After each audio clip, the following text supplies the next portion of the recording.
미래교육이 열리다 러너스. 이 시간에는 우리가 미래를 준비하며 꼭 생각하고 배워야 하는 주제들을 연세대학교와 함께 배워보는 시간입니다. 코로나 시대에 가장 고마우면서도 또 앞으로 더 든든해졌으면 좋겠다라고 생각하는 부분이 바로 의료 시스템이 아닐까요? 하지만 모든 국가가 이렇게 안정적인 의료 시스템을 갖춘 것은 아닙니다. 우리를 포함한 선진국은 부스터샷을 맞을 때 저소득 국가는 의료진도 접종을 못하고 있는 상황이죠. 그런데 사실 우리나라의 몇십 년 전 모습도 별반 다르지 않았습니다. 오늘 이런 이야기 좀 나눠보려고요. 재중원 보건개발원 원장인 연세대 의과대학교 안신기 교수 모셨습니다. 교수님 어서 오세요. 안녕하세요. 반갑습니다. 네, 반갑습니다.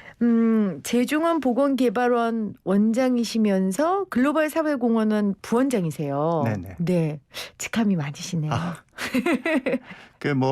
제가 능력이 있어서가 아니고 이 글로벌 사회공헌원은 연세대학교가 갖고 있는 어떤 역사적인 정체성, 과거에 우리를 도우러 왔던 국제적인 참여의 큰 열매가 저희 대학교거든요. 그래서 그런 면에서 사회의 문제를 해결하기 위해서 사회에 참여하는 그런 사명을 어떻게 대학이 본질적인 사명으로 가질까. 흔히 학문 대학이라고 생각하면 교육, 연구, 봉사 그렇게 있지만 봉사는 되게 하면 좋고 안 해도 괜찮은 거로 여기거든요. 그러나 대학이 자기가 둘러싼 공동체가 건강하지 않으면 대학의 존립이 어렵기 때문에 그럼요. 앞으로 대학의 사회적 참여의 책무가 더 중요하다. 그래서 2017년에 대학 기관들 안에 이렇게 산계에 있던 어떤 봉사 기능을 네트워킹해서 협력적으로 전략적으로 참여하자. 그래서 의료원 쪽에 있는 재중원 보건개발원과 학교 본부 캠퍼스에 있는 사회참여센터를 합쳐서 글로벌 사회공헌원을 만들었죠. 그래서 이제 이렇게 됐습니다. 그러니까 글로벌 세계적으로 우리가 사회 공헌할 수 있는 것 중에 가장 대표적인 게 사실 보건 분야 아니겠어요? 그렇죠. 네. 그러다 보니까 이제 두 가지 기관의 일을 함께 하고 있다는 설명을 해주셨고, 아까 우리 교수님께서 연세대의 정체성이라고 하셨는데, 네. 저는 이 인터뷰를 준비하면서 이게 한 대학의 정체성만이 아니라 이게 결국 대한민국의 정체성이자 지금 우리가 생각해야 하는 시대 정신과 우리의 몫이 아닐까라는 생각을 했어요. 네. 그래서 오늘 이 인터뷰를 들으신 청취자분들이 이건 단지 개별 대학의 이야기가 아니라 우리나라 근대사와 현대사의 이야기 그리고 앞으로 펼쳐질 미래의 이야기라는 것 좀 생각해 주셨으면 좋겠습니다. 자, 글로벌 사회공헌에 대해서도 좀 앞에 말씀을 좀 해주셨는데 저도 홈페이지 들어가 보고 전에 한번 송인환 교수 인터뷰하면서 네. 지속가능 발전 목표라는 개념을 글로벌 사회공헌원과 뗄 수 없다는 걸 알았어요. 이 지속가능 발전 목표, 이 개념을 좀 설명해 주세요.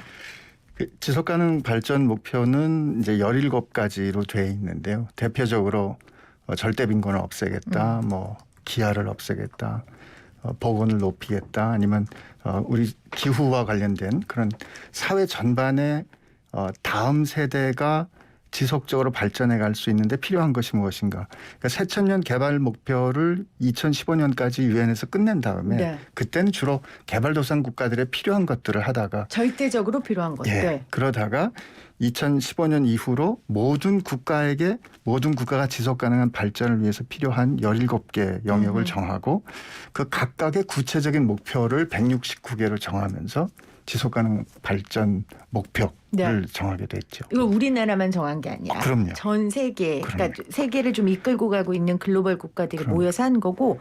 아니 어제 제가 제 핸드폰을 우연히 막 만지다가 지속가능 발전 목표 이 어플이 아예 깔려 있더라고요, 핸드폰에. 아, 그래요? 저 깜짝 놀랐어요. 저는 이제 우리나라 핸드폰을 쓰는데 그러면서 아까 말씀하신 기후변화, 환경보호, 빈곤 종식, 양극화에서 교육보건에서 내가 할 수 있는 일상생활에서 내가 할 수 있는 부분을 체크업할 수 있는 게 있더라고요. 그래서 이게 단지 몇 명의 리더들만이 아니라 우리 모두가 알고 실천해야 되는 과제다. 이런 생각을 했습니다. 자, 그러면 이제 그 안에 재중원 보건개발원이 있는 건데 어떤 곳인가요? 제가 이제 모두의 말씀을 드렸지만 연세대학교가 시작이 된 게 누군가 우리가 굉장히 어려울 때 우리하고 크게 상관없는 분들이 우리한테 오셔서 도움을 주셨고 그분들이 도움을 주신 게 아주 대표적인 저는 그게 이제 뭐 종교적인 어떤 선교의 동기를 갖고 있었어도 대표적인 국제 개발 혹은 국제 참여라고 생각하고요. 그런 면에서 이제 연세의료원 안에 연세대학교는 두 기둥 중에 하나인 의료원 안에 봉사를 전문적으로 하는 기관들이 몇 개 있었습니다. 네. 그런데 이런 기관들의 역량을 우리가 좀 체계적으로 통합하고 그리고 이제 한 가지 중요한 거는 봉사를 잘 했는데 정말 봉사가 잘 된 건가. 그러니까 협력하는 그 파트너 국가에 우리가 의도했던 혹은 그분들이 희망했던 변화가 일어났는가에 대한 정직한 성찰, 우리 경험에 대한 공유 이런 것들이 부족해서 우리가 좀 체계적으로 참여하고 그리고 우리의 성과나 과정의 경험들을 정직하고 또 책임 있게 성찰하고 그걸 공유하자. 그런 목적으로 저희가 2016년에 이런 기관들을 합쳐서 그 안에 의료선교센터, ODA 센터, 그러니까 국제개발센터, 통일보건센터 그리고 의학교육을 통한 국제개발 사업단 등을 포함해서 저희가 재중원 보건개발원을 세우게 됐고요. 재중원이 원래 저희 시작이 됐던 이름이죠. 추억 돋아요. 재중원. 국사 시간에 배웠던. 아주 추억 돋았어요. 오랜만에. 그 재중원이 원래 박씨재중이라고 널리 베풀어 대중을 구한다 그런 세상에. 뜻에서 온 고종 황제께서 주신 이름이죠. 맞아요. 그러니까 아무것도 없는 이 땅에 봉사의 씨앗을 심은 분들을 기리고 따라하는 것만이 아니라 이제 우리가 받은 걸 봉사하고 또 이걸 잘하고 있나 네. 체크업하고 네. 그러기 위해서 조금 전문적으로 하기 위해서 이 기관을 세우신 것 같아요. 뭐 여러분 몇십 년 전에 몇십 년 전이요? 백 년은 137년입니다. 그렇죠. 137년이죠. 1885년이니까. 그렇죠. 몇십 년 전이 네. 아니죠. 그때 그 장면이 물론 상상이 가실 거지만 멀리 가지 않고 가까이 보면 여러분 울지마 톤즈라는 그 다큐멘터리 기억하실 거예요. 저는 그 다큐멘터리 중에서 가장 기억에 남은 게 그 신부님께서 예수님이라면 이곳에 교회를 세울까 병원을 세울까 그 고민의 답이 아니다. 예수님이라면 이곳에 병원과 학교를 세웠을 것이다. 네, 그래서 네. 이제 신부님이 네. 진료활동과 학교를 가르치셨거든요. 조선 최초의 근대식 종합병원 세브란스 병원이 이 세워진 과정도 비슷했을 것 같아요. 예, 요 일에 아주 결정적인 역할을 했던 분이 올리버 에비슨이라는 선교사였는데 이분이 1893년에 한국에 오셨다가 6년 동안 여기서 이제 섬기시고 그 다음에 이제 1900년에 당시 맨하튼에서 열렸던 그 선교 대회에서 이 강연을 초청을 받습니다. 그런데 이분이 뭐라고 얘기를 하냐면 한국 안에 의사 1명, 간호사 1명 정도로 구성되어 있는 선교 병원들이라고 하는 것들이 많이 있습니다. 그러나 그렇게 해서는 이 한국 사람들의 의료의 미래를 책임질 수 없습니다. 우리가 이 사람들의 의료에 정말 도움이 되려면 우리가 좋은 뜻에서 봉사는 우리 당대의 서비스가 아니고 그것을 이어갈 사람들을 키워내야 되는데 사람들을 제대로 교육하려면 선교사들이 함께 모여서 서로 연구하고 연합할 수 있는 좀 큰 규모의 병원이 필요합니다. 이걸 주장했거든요. 근데 1년 동안 기도하고 있던 세브란스 씨가 자기한테 듣는 메시지로 알고 그 자리에서 이제 만불을 세상에. 결정하죠. 그리고 이 1902년에 시작해서 1904년에 병원이 건립되는데 그때까지 4만 5천 불을 도네이션 했거든요. 엄청난 돈입니다. 그럼요. 그 돈으로 아직도 저 서울역전 앞에 남대문 그 빌딩과 그 땅을 연세대학교가 갖고 있는 거예요. 사실 그분들이 그 당시에 본인의 나라에서는 편안하고 사회적 지위를 누리며 살 수 있는 분들이었잖아요. 그렇죠. 근데 전혀 모르는 뭐 조선 땅에 와서 당장의 치료도 걱정하고 그 미래의 교육까지 걱정하는 그분들의 삶과 헌신이 저는 지금 우리가 대한민국이 생각해야 하는 시대 정신이 아닐까 그런 생각을 좀 합니다. 예, 교수님은 어떠세요? 전 뭐 그런 분들을 만난 거는 우리가 선택할 수 있었던 게 아니니까 그건 결정적인 순간에 우리가 받았던 어떤 뭐 블레싱, 복이라고 생각하고요. 근데 또 한 가지는 그분들이 와서 한국 분들을 보니까 이 다른 거예요. 그러니까 처음에 이제 의과대학을 세우겠다 그랬더니 선교사들이 막 반대했어요. 이 한국 사람들 아직 준비가 안 돼 있다. 근데 뭐라고 얘기하냐면 구텐베르그가 만들었던 금속활자보다 먼저 금속활자를 만든 민족이 조선 사람들이에요. 조선 사람들은 절대로 열등하지 않다. 다만 기회가 없었을 뿐이다. 그래서 그 당시에 대학을 만든다는 거는 고등교육기관을 세운다는 거는 그게 이 1900년 전후의 결정인데 엄청나게 빠른 결정이고요. 그렇네요. 세계적인 어떤 그 참여의 역사로 볼 때 이건 아주 드문 결정이었죠. 열등하지 않다. 그들은 기회가 없었을 뿐이다. 예. 근데 우리도 알지 못했던 우리의 잠재성과 능력을 그들이 봐주고 보고 기회를 부여해 준 거예요. 그리고 그 잡은 기회를 잘 활용한 건 우리나라의 뛰어난 민족성과 능력이라고 생각을 합니다. 이렇게 선교사 연신으로 세워진 세브란스가 사실은 지속되기까지 좀 많은 분들의 도움의 손길이 있었죠. 그럼요. 그 도네이션 했던 세브란스 집안의 아들이 유산을 이제 미국 그 장로교회에다 기증을 해가지고 놀랍게도 그 기증한 거에서 아직까지 도네이션이 오고 있어요. 그걸로 이제 저희가 다시 이제 매칭 펀드를 해서 우리가 이제 다시 돕고 있고요. 또 예를 들면 우리 한국 전쟁 이후에 세브란스 병원이 완전히 파괴됐을 때 그 당시에 차이나 메디컬 보드나 아니면 그 참전했던 미국 군인들이 자기들의 참전을 기념해서 병원을 져주죠. 그게 이제 신촌에 있는 세브란스 병원의 그 메디컬 캠퍼스의 기초가 됐고요. 그렇군요. 예, 그런 도네이션이 끊임없이 이어져 오고 있죠. 제가 알기로도 이디오피아의 우리나라에서 지은 병원이 명성병원이 있고, 있죠. 네. 그리고 거기에 끊임없이 의사들이 파견되고 뭐 그렇다고 얘기를 저도 들었습니다. 도움을 받은 국가에서 도움을 주는 최초의 국가. 우리가 이 말을 너무 많이 들어서 그런가 보다 하는데 사실 어마어마한 얘기예요. 그 전임 그 세계은행 총재셨던 월드뱅크 총재였던 김용 선생께서 강의하실 때 항상 1950년대 한국 사진을 보여주면서 그 당시 월드뱅크 리포트가 한국은 세계에서 10대 가난한 나라인데 이 나라는 절대 희망이 없다. 세상에. 그런데 그 나라 출신인 내가 월드뱅크 총재가 됐다는 얘기를 하거든요. 그리고 저희가 이제 아프리카 사람들 이제 모셔다가 이렇게 저희가 이제 연수 교육을 하는데 이분들이 와서 이런 우리 병원이나 이런 걸 보면 한국은 원래 잘 사는 나라인 줄 알아요. 근데 제가 어느 날 같이 이제 커피숍에 앉아가지고 내가 64년에 태어났는데 우리 아버지 세대는 우리를 교육하기 위해서 그분들의 삶을 헌신했다. 그 얘기를 나누면서 60년대는 우리가 당신들보다 더 가난했다. 그렇게 하는데 그때 마침 아프리카에서 일하는 미국 선교사가 있었는데 이분이 얼굴이 빨개지더니 울더라고요. 그래서 아프리카 분들이 뭐라고 얘기를 하냐면 난 원래 당신들 잘 사는 줄 알았다. 그러나 우리에게 그런 스토리가 없었는데 우리도 그러면 할 수 있겠다. 그런 얘기하는 거죠. 그래서 우리가 가지는 어떤 독특한 경험, 특히 한국 전쟁 이후에 아무것도 없었던 거기에서 사람을 캐피탈로 해서 사람을 키우는 것을 중심으로 이렇게까지 일궈낸 이런 변화는 특히 개발도상 국가들, 개발하고 있는 국가들한테 아주 그들이 희망을 가질 수 있는 산 증거가 되는 거죠. 그럼요. 그 몽골어로 한국이 무지개라는 뜻이라 그러더라고요. 네, 그러니까 엄청난 희망 자체거든요. 대한민국이 뭐.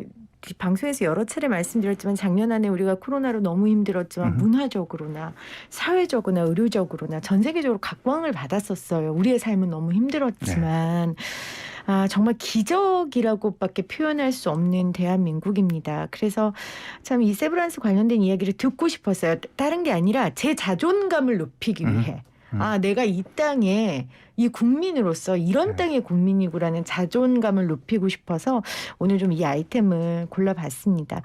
이이사구님이 그 빌딩이 그런 연고로 세워졌군요. 멋진 얘기 들려주는 좋은 방송 고맙습니다. 이렇게 보내주셨네요. 좀 구체적인 사례를 들으면 가슴이 더 벅찰 것 같아요. 좀 우리 교수님이 생각나는 우리가 도움을 줘서 그 땅이 그 조선이 지금의 대한민국이 된 것처럼 그런 변화가 있었던 일들이 많으실 것 같은데요. 그러니까 우리의 이 변화의 키 중에 하나는 이분들이 우리를 위해서 우리 땅에서 자기 이름을 내지 않고 한국을 위한 이름으로 연합했다는 데 있고요. 그다음에 사람을 세우는 역할을 많이 했습니다.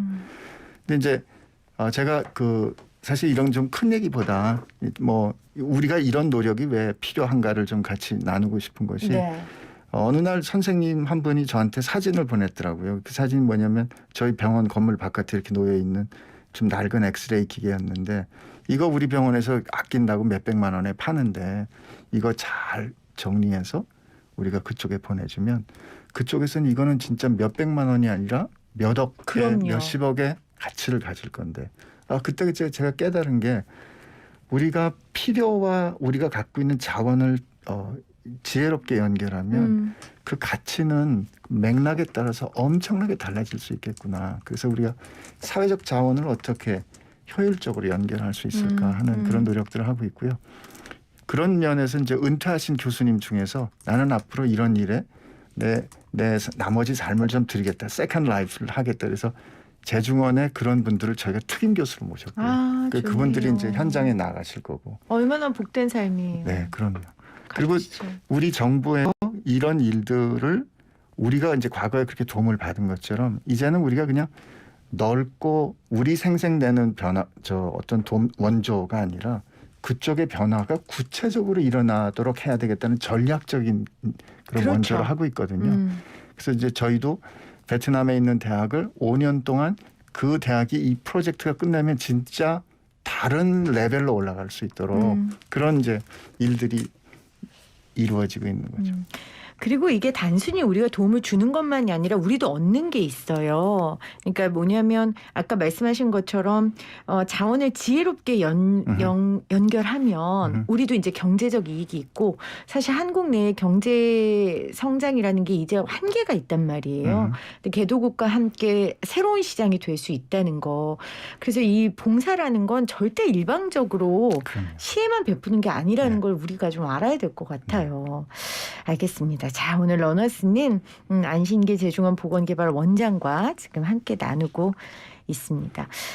다시 좀 우리 상황으로 돌아와서 세브란스가 처음 세워질 때처럼 우리가 질병으로부터 뭐 국민 다수가 고통받는 시절은 아니에요. 뭐 코로나 때문에 돌아가신 분들도 있지만 그래도 우리는 많은 혜택과 도움을 받고 있는 상황인데 사실 이 건강 불평등 이 문제가 전 세계적으로 이슈잖아요. 네. 코로나가 준 그 계기로 이 문제는 교수님은 어떻게 해석하고 우리의 과제가 뭐라고 생각하세요? 그래서 이제 이 코로나를 보는 그 이제 관점을 우리 이제 팬데믹이라는 표현들 하지 않습니까? 세계적인 유행이다. 근데 혹 일군의 분들은 이거를 신데믹이라는 표현을 씁니다. 그 신데믹이라는 표현이 뭐냐면 어떤 감염병으로 인해서 기존에 있던 사회적 차별이나 기존에 있던 사회적인 문제가 더 심화돼서 일어나서 이 역병에 의한 결과가 차별적으로 드러나는 거. 그렇죠. 이게 어느 나라든지 동일했는데요. 전문 직종에 있는 사람들은 안전하고 사망률도 높지 않았는데 맞습니다. 직접 대면해야 되는 사람들은 경제적인 위험이나 아니면 훨씬 사망률이 높았거든요. 그래서 이런 부분에 있어서 저는 이제 특히 이제 제 전공이 심장내과지만 지금 의학 교육을 주로 하고 있는데 장내에 있는 우리 미래 학생들에게 뭘 가르쳐야 할 것인가 하는 부분에서 의료가 가지고 있는 이 사회성 그리고 이 사회적인 함의를 우리가 어떻게 다뤄야 할 부분인가 하는 이런 부분에서 저는 그래도 한국이 짧은 시기 안에 이 포괄적인 의료 보장을 이렇게 그 많은 문제에도 불구하고 이 정도로 할 수 있는 건 정말 기적이고요. 과거에 오바마 대통령이 왜 한국을 그렇게 부러워했는가. 맞습니다. 그런 면에서는 우리가 여전히 극복해야 될 문제들도 많이 있지만 우리 안에 우리가 이루었던 어떤 장점들을 잘 살려내고 이번에 이렇게 드러났던 건강 불평등의 문제들을 정말 정치화하지 않고 이거를 잘 다루는 지혜가 필요하지 않을까 싶어요. 지금 핵심을 말씀해 주셨는데 이게 정치화하지 않는 게 너무 중요한 문제잖아요. 사람이 죽고 사는 문제고 의료진도 아플 수 있고 정책을 만드는 분들도 아플 수 있고 모두에게 해당되는 얘기인데 이게 정치화되면서 사실 공공의료 부분이라든지 여러 의료진들의 문제가 좀 예민하게 비춰지는 이슈가 되는 것 같아서 국민 한 사람으로서 이러면 되게 불안해요. 무섭고. 왜냐면 의료보험이라는 건 저에게는 진짜 뭐라 그래 든든한 그럼요. 그럼. 그 마지노선인데 그런 생각이 좀 듭니다. 정말 코로나 시대에 많은 분들이 고생하고 있지만 그중에 대표적인 분들이 의료진이에요. 이분들의 노고 덕에 정말 K의료 방역이 전 세계적으로 인정받고 있고 정말 의사를 키우는 학자로서 대한민국 의료계가 전 세계를 향해 할 일이 많다고 생각하실 것 같은데 어떤 과제가 있겠습니까? 우선은 이 코로나 상황에서 사실 그래도 제가 의료인의 한 사람으로 좀 이런 기회가 됐으니까 한번 좀 말씀드리고 싶은 네. 것이 의료진들은 삶과 죽음이 만나는 그 최전선에 있는 사람들이거든요. 그렇습니다. 근데 이 프론트 라이너인데 그분들을 방어하는 그 얇은 고무장갑이란 건 그닥 두껍지 않거든요. 근데 그분들이 그 방어막을 과 더불어서 누군가를 위해서 무릎을 꿇고 서브할 때 비로소 그분들이 갖고 있는 역량이 현실이 됩니다. 근데 이제 이런 우리 안에 꼭 필요한 일들을 위해서 우리가 좀 같이 논의할 때 서로 함께 존중하는 그런 공감이 좀 많아졌으면 좋겠다는 생각이 들고요. 두 번째는 그럼에도 불구하고 제가 이제 이번에 코로나를 겪으면서 가장 크게 영향을 받았던 게 교육이거든요. 교육은 누군가를 만나야 되는데 만나지 못하는 그 만나지 못하는 일이 우리는 이번에 급작스럽게 경험했지만 많은 개발도상 국가들은 그 양질의 교육과에 대한 접근성이 상시적으로 장애를 갖고 있구나. 네. 그래서 저희가 좀 꿈꾸고 노력하는 것이 양질의 교육 자원을 어떻게 그들에게 효율적으로 보내줄 수 있을까. 그게 이번에 이제 깨달은 게 이 현장에 만나서 교육을 못하니까 소위 place based 된 education에서 이제는 플랫폼에 기반한 에듀케이션으로 바꿔야 되겠다. 근데 그 플랫폼에 기반한 에듀케이션으로 바꾸면 양질의 교육 콘텐츠를 상시적으로 문제가 갖고 있는 나라의 의료인들에게 또 학생들에게 전달해 줄 수 있거든요. 러너스가 그런 노력이고 저희가 하는 재중원이 하는 핵심적인 프로젝트가 그 일인데 우리가 이렇게 이겨냈고 문제를 겪어냈던 이런 경험들이 이런 플랫폼이나 이번에 우리가 갖게 된 이런 디지털 기술들을 통해서 네. 전달이 되고 같이 공유되었으면 하는 희망입니다. 코로나가 이 재중원 보건개발원에는 시작이 될 수도 있겠네요. 어떻게 보면요. 또 다른 장을 열어주는 이제 시작인 거죠. 두 가지를 말씀하셨어요. 삶과 죽음의 현장에 있는 의료진들을 좀 존중하는 사회적 분위기를 더 부탁하셨고 의료진의 한 사람으로서 또 양질의 교육 자원을 어떻게 필요한 곳에 흘러갈 수 있게 할지 고민하고 좀 플랫폼을 만드는 일을 하고 싶으시다고 말씀을 하셨습니다. 최근에 수능 본 학부모하고 이야기를 하다가 요즘에는 의대를 안 가면 다들 공부 잘하는 애들 사이에서 루저처럼 생각한다는 거예요.